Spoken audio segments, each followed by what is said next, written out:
Hi everyone, welcome to the channel. I hope कि आप सभी अच्छे होंगे और आप लोगों की स्टडी भी अच्छी चल रही होगी। बहुत लोगों के एसएससी जीडी के एग्ज़ाम हैं और आज एसएससी जीडी के टॉपिक पे ही बात करेंगे कि मेरे टेस्ट में कितने नंबर आ रहे हैं या मैं कितना स्कोर कर पा रही हूँ। एग्ज़ाम में कौन कौन से टॉपिक इम्पोर्टेंट है उसके ऊपर ही बात करेंगे कि मैंने अभी तक जो एनालिसिस देखी है उसमें कौन कौन से टॉपिक जो है रोज़ ही आ रहे हैं। तो आप वीडियो में बने रहिए, मैं बताऊंगी कि कौन कौन से टॉपिक आपको पढ़ के ही जाने हैं। जैसे मेरा अभी 21 को है, उसके बाद भी एग्ज़ाम्स हैं, तो आप अपने टॉपिक देख लेना कि आपको यही टॉपिक पढ़ने हैं। ऑलमोस्ट इसी से लग जाएगा आपका एग्ज़ाम।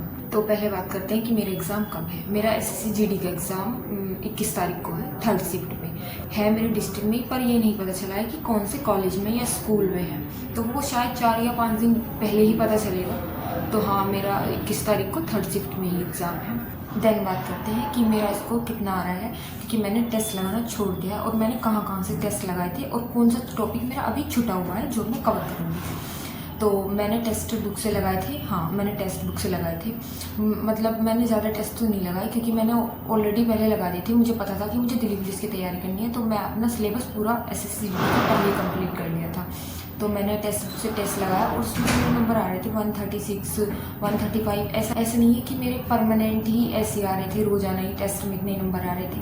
नहीं, बीच में कम भी आए थे, जैसे 104, 105, 106, क्योंकि मेरा स्कोर जो है वो मैथ की वजह से कम हो रहा था बीच में। तो मैंने वो टॉपिक अपने स्ट्रॉन्ग करे हैं जो मैंने दिल्ली पुलिस में भी पढ़ी है।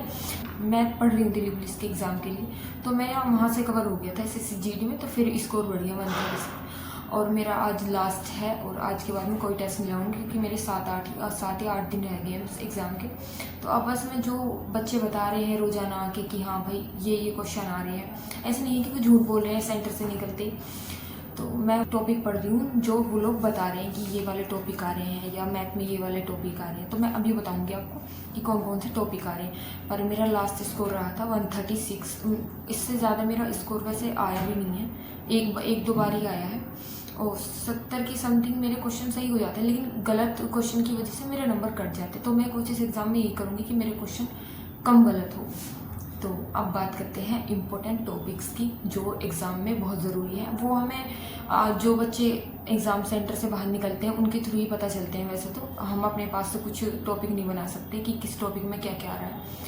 जैसे कि 4 सब्जेक्ट हैं, सभी को पता है कि इसमें तो जीएस में सबसे ज़्यादा यही है कि जीएस पता नहीं कहाँ से, जीएस में ही सबसे ज़्यादा डाउट होते हैं कि जीएस पता नहीं कहाँ से आ जाए या क्या पूछ ले, कितने साल पुरानी पूछ ले। तो वो चीज़ सच हो रही है कि हाँ, वो सन 2023 की भी पूछ रहा है। तो मैं बता रही हूँ आपको कि जीएस में सबसे ज़्यादा इंपॉर्टेंट कौन से टॉपिक है, आप इनसे पढ़ लेना तो शायद आपका कवर हो जाएगा। जैसे जीएस में पूछ रहा है आर्टिकल्स शायद नॉर्मली पूछ रहा है। मैंने अभी 1-2 से सुना था जो मेरे साथ की एग्ज़ाम दे के आई थी, उन्होंने बताया था कि 40 से पूछ रहा था कुछ और राष्ट्रपति से पूछ रहा था। तो वो तो नॉर्मली है, सभी कर लेंगे।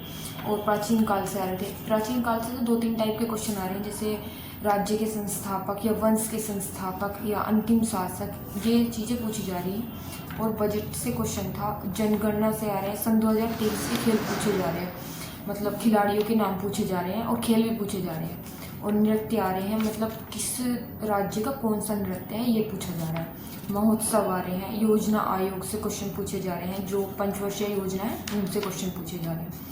और नदियों से क्वेश्चन पूछे जा रहे हैं। वैसे पर्वत वगैरह से तो कोई क्वेश्चन नहीं पूछा गया, पर हाँ इनसे क्वेश्चन पूछे जा रहे हैं। लेखक से क्वेश्चन पूछे जा रहे हैं। और ओलंपिक से भी शायद 1-2 ने बताया मुझे कि हाँ ओलंपिक से भी था क्वेश्चन। और अब बात करते हैं मैथ की। देखो, लड़कियों के लिए तो मैथ ये है कि जितना हो रहा है वही करके आना है, एक्स्ट्रा तो कुछ लगा नहीं सकती है।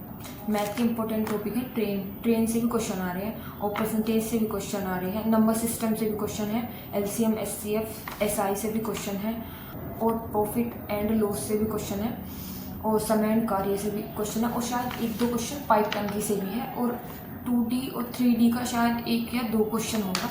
बस मैथ में तो यही आ रहा है, सबसे ज़्यादा क्वेश्चन पूछे जा रहे हैं अनुपात, समानुपात, समय कार्य और परसेंटेज से, और एलसीएम एचसीएफ से। जो मैंने सुनी है ना कि जो एग्ज़ाम सेंटर से बाहर आने, जैसे मेरे साथ की लड़कियां हैं, इनसे मैंने पूछी कि याद करके आना क्वेश्चन की किस तरीके के आ रहे हैं, तो उन्होंने बताई थी मुझे आके। और फिर रीजनिंग की बात करते हैं कि रीजनिंग में इंपॉर्टेंट टॉपिक क्या क्या है जो आप अभी पढ़ के जा सकते हो और शायद आपका 1-2 नंबर एक्स्ट्रा ही हो जाएगा। कोडिंग डिकोडिंग से पता चला कि 7 से 8 क्वेश्चन आ रहे हैं, और काउंटिंग से आ रहे हैं 1 काउंटिंग फिगर।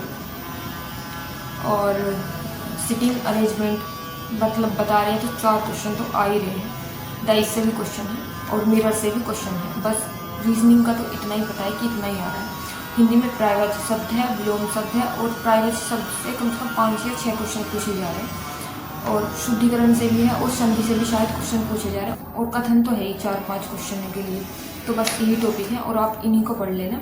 और ज़्यादातर क्वेश्चन प्राचीन काल से जीएस में पूछे जा रहे हैं तो आप उन्हें कवर कर लेना। बस एक चीज़ का ध्यान रखना कि जैसे कभी कभी होता है ना हमारे टेस्ट में भी कि हम कोई क्वेश्चन हमें आ रहा है और हम उसे चाहते थे तो सही हो जाता हो, लेकिन हम जल्दबाजी में उसे गलत कर गए, तो वो गलत नहीं होना चाहिए। जैसे कि रीजनिंग में बहुत क्या सभी कह रहे हैं कि रीजनिंग इतनी हार्ड नहीं है, 1-2 क्वेश्चन तो देखो सभी में हार्ड होता है, तो वो क्वेश्चन जो आते हुए ना वो गलत ना हो। मतलब 18-19 संदीप सर ने भी बताया था कि 18-19 क्वेश्चन करके ही आने। अब मिलेंगे एग्ज़ाम के पास, क्योंकि अब मैं एग्ज़ाम की प्रिपरेशन कर रही हूँ और मॉक टेस्ट तो मैंने बंद कर दिए, अब लगाने एसएससी जीडी के। और अब आरपीएफ का एग्ज़ाम है तो अब आरपीएफ के लिए तैयारी करेंगे कि आरपीएफ में कहाँ कहाँ मुझसे मिस्टेक हो रही है, मैं सुधारने की कोशिश कर रही हूँ। वैसे तो ठीक है, बस आज के लिए इतना ही। धन्यवाद।